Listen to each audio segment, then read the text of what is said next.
Christine Bravo a été mariée 3 fois. Difficile de dire si la cérémonie la plus récente, qui a pris place à Okatana en Corse le 11 juin 2022, a été le plus beau jour de sa vie. Mais sans doute se positionne-t-elle tout en haut du classement.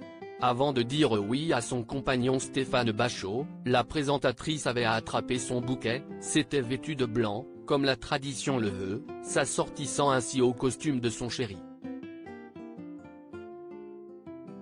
Mais il semblerait qu'elle souhaitait, en réalité, porter un tout autre modèle, comme elle l'a avoué sur le plateau de l'émission chez Jordan mardi 31 janvier.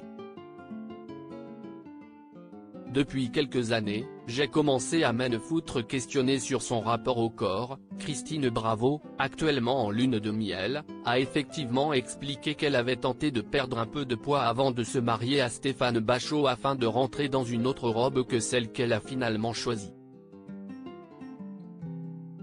Depuis quelques années, j'ai commencé à m'en foutre, à bouffer, a-t-elle assuré au cours de cette interview enregistrée le 16 janvier dernier.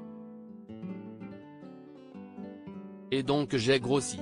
Je n'étais pas contente, même à mon mariage, je me trouvais un peu trop. J'avais essayé, ça avait pas tenu. Et finalement, depuis le mariage, j'ai remaigri sans régime. En fait, on ne sait pas. Ça va, ça vient. L'important, si est qu'elle s'aime, qu'importe le nombre que la balance affiche. À un moment donné il faut choisir entre le visage et les fesses. Son seul regret, finalement, est une question de mode. J'aurais préféré me marier dans une robe sirène et être un peu mieux, précise Christine Bravo. Mais aussi, vous savez, à l'âge que j'ai. Vous m'avez demandé si j'avais fait de la chirurgie esthétique? Non.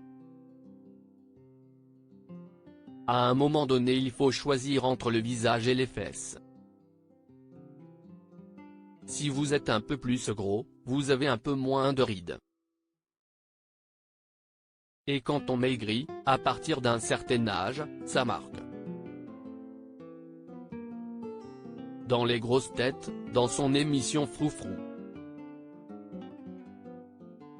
Christine Bravo a surtout marqué des générations et des générations de téléspectateurs. Si est tout ce qui compte, sans doute.